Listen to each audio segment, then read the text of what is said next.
Bienvenidos a otro episodio de las charlas abiertas de Derecho Empresarial. Hoy nos acompaña la doctora María Julieta Sánchez Moreno.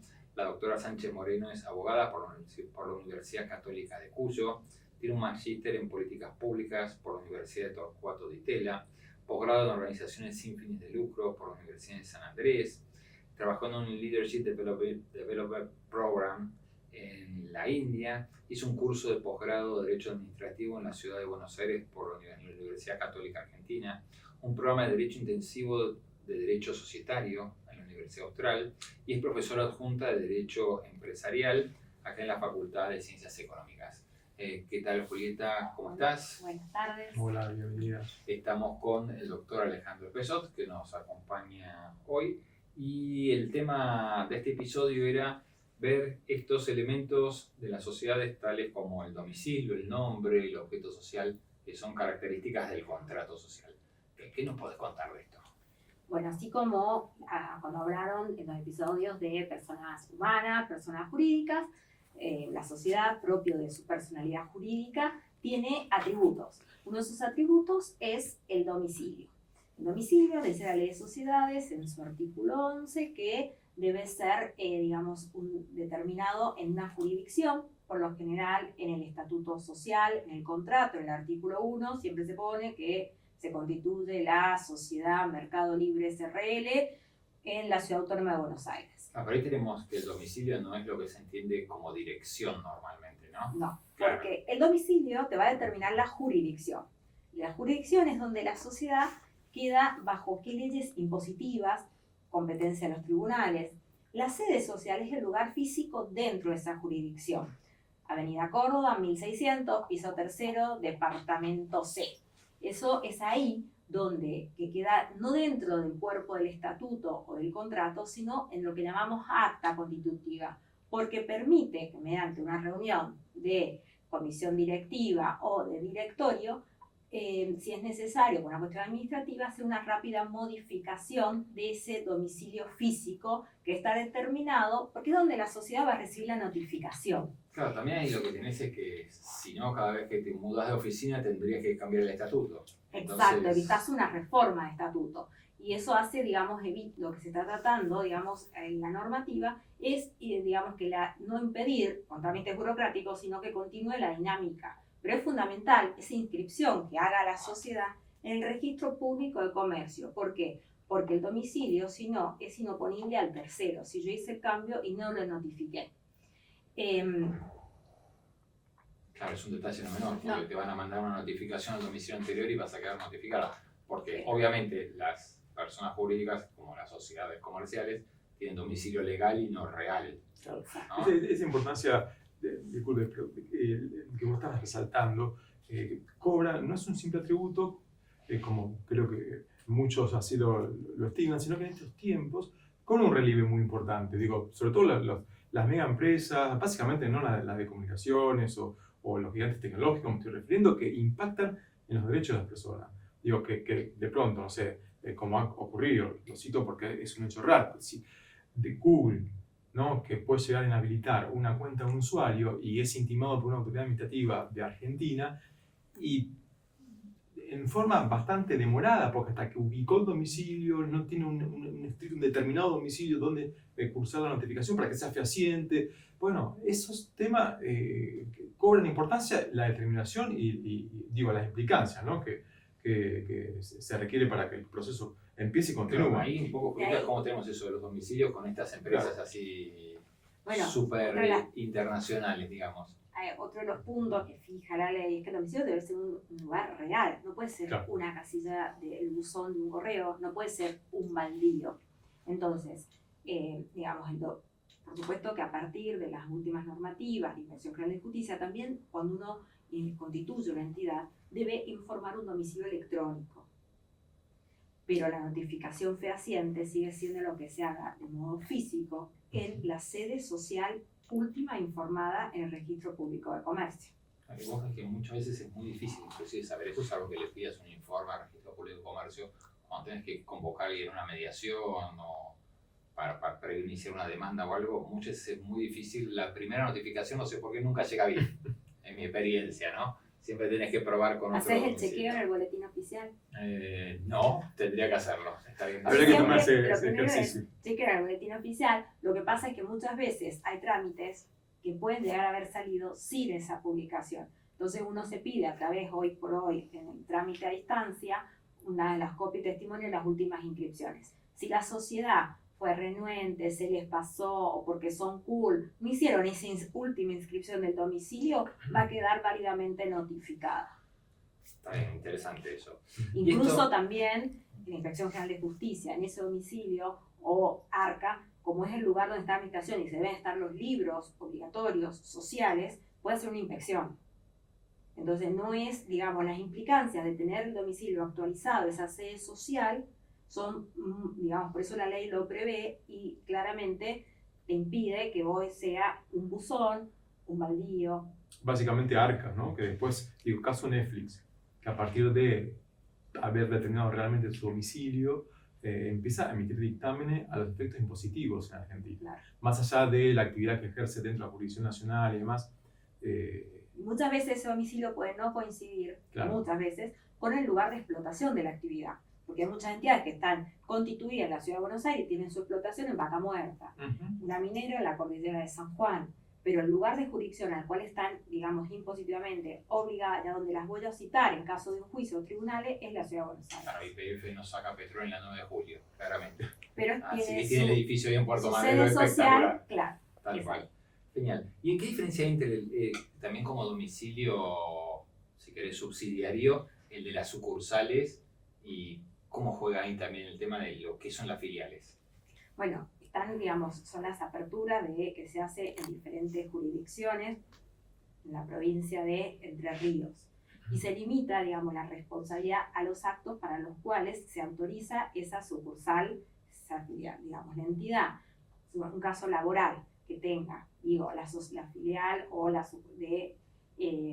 Cruz Roja en Entre Ríos, la notificación iba a ser válida en ese lugar donde se ha sucedido la relación laboral. Pero igual las sucursales son parte de la sociedad comercial, mientras que las filiales no, es otra cosa. Están separadas, sí. Son independientes. Son independientes, tienen su propio, digamos, asignación de presupuesto, tienen sus autoridades, en el caso de las civiles, que se nombran y se designan como representantes legales de esas filiales, lo cual, digamos, con todas las responsabilidades que eso conlleva. Ah, perfecto. Y decime, contame un poco esto del nombre. El nombre, al igual que las personas humanas, es uno de sus atributos. El nombre debe ser único y es el que las va a, digamos, a identificar, a representar en su vida jurídica. Por eso también, por ejemplo, en la Inspección General de Justicia, vos antes de hacer una inscripción de una entidad, haces una consulta si hay una homonimia, porque no pueden haber dos mercados libres SRL. Eso, digamos, el sistema lo prevé. Que no pasa como las personas humanas, que a lo mejor hay dos Juan García. Claro, Claro, pero digamos... con lo que implica muchas Con lo veces. que implica muchas veces. Sí, claro, sí. claro, sí. Acá el nombre es único, es exclusivo. Es único, es exclusivo, pues tiene dos, digamos, objetivo, un nombre de fantasía, o subjetivo, que por lo general se da el nombre de Gómez y compañía, para algunos tipos societarios, que es lo que llamamos la razón social, porque te da también, te ayuda a determinar cuál es el tipo societario. Y esa denominación, Mercado Libre, siempre va a estar la obligación del aditamiento del tipo societario. No hay que confundir, cuando hablamos de denominación, con las marcas, porque una misma empresa, Danone S.A., puede tener diferentes productos, ser segurísimo. Esas son las marcas, que son, digamos, que no se inscriben, que no determinan la vida jurídica de la sociedad. Claro, una cosa es la denominación societaria y otra son las marcas. Exacto. Esto, yo a veces a mis alumnos les digo que vayan al supermercado cuando explico esto y que agarren los productos y empiecen a leer chiquitito porque dice quién lo hizo, ¿no? Mastellón Hermano, La Serenísima, por ejemplo, ¿no? No sé si sigue siendo Mastellón Hermano, no, ya me perdí ahí. Porque se van vendiendo y transfiriendo. Pero de todas formas, eso, ¿no? Para ver la diferencia entre las dos cosas. Y también el tema interesante que dijiste de lo de razón social, es que la razón social en general está ligada a sociedades en las cuales los socios responden ilimitadamente y los que aparecen, tienen que aparecer en la razón social son ellos. Exacto. porque te refiere cuál es el socio y qué responsabilidad va a tener. O sea, por lo general está aplicado a las sociedades de personas. Claro. Y a diferencia de las personas humanas, tampoco tiene un alias, Claro. que sería una cosa también de esa. Y el objeto, que es El otro de los objeto, temas ¿qué que nos dice la ley también al respecto? ¿No? Que debe ser preciso, determinado. El objeto, cuando uno lo establece en el estatuto, es lo que la sociedad va a hacer. La actividad es lo que hago. Ambos, tanto el objeto como la actividad llevada a la práctica, deben coincidir. El objeto, digamos, si bien no establece la ley de sociedades que es preciso y determinado porque ayuda a delimitar cuál es la responsabilidad de los socios, de los representantes de la entidad, posteriormente, con la sanción de la ley 27.359 de la SAS, se estableció el polirrubro. Ahí, digamos, bueno, puntualmente la ley de sociedades sigue sosteniendo esta necesidad de que haya, de que esté delimitado para saber a qué se va a dedicar, cuáles son esas actividades conexas que aun cuando no estén detalladas van a estar relacionadas al objeto y por ende, digamos, no se van a tomar como actos notoriamente extraños al objeto social y que van a ser imputables a los representantes, ¿no? Claro, eso Es los contratos conexos, ¿no? Que son tan importantes vinculados al objeto. Y ahí lo que tenemos es, por lo menos, supuestamente dentro de ese preciso y determinado, por lo menos leer un estatuto y saber a qué rubro se dedica, ¿no? Claro. Tratar de entender eso dentro de todo. De todas formas, la IGJ que ahora permite también esa inscripción tipo polirrubro, ¿no? Mucho más amplia. Mucho más amplia. Yo tengo mis diferencias con eso, porque estaríamos como, digamos, cómo delimito, cómo sé cuál es el límite de la responsabilidad de lo que está llevando a cabo la entidad. Es que eso es interesante porque si vos te pones a pensar, uno invierte plata en una sociedad comercial, uno pone plata en una sociedad comercial para ganar plata. Entonces, pero yo tengo que saber para qué estoy poniendo ese dinero. No para que los administradores hagan lo que quieran, sino para que hagan lo que dice el objeto social. Ahora, si el objeto social es tan amplio que pueden hacer cualquier cosa, es como que le estoy regalando casi, dando una carta blanca. Y a su vez estás afectando otro de los principios, bueno, que más adelante hablaremos del capital social. El objeto tiene que tener una correlación del capital social. Claro. Entonces, está afectando una función fundamental que es de garantía frente a terceros. De protección, exactamente. Y ahí hay otro punto, ¿no? Pero te dice, bueno, ¿qué pasa si el objeto es ilícito de origen? Bueno, la sociedad es nula y nulidad absoluta.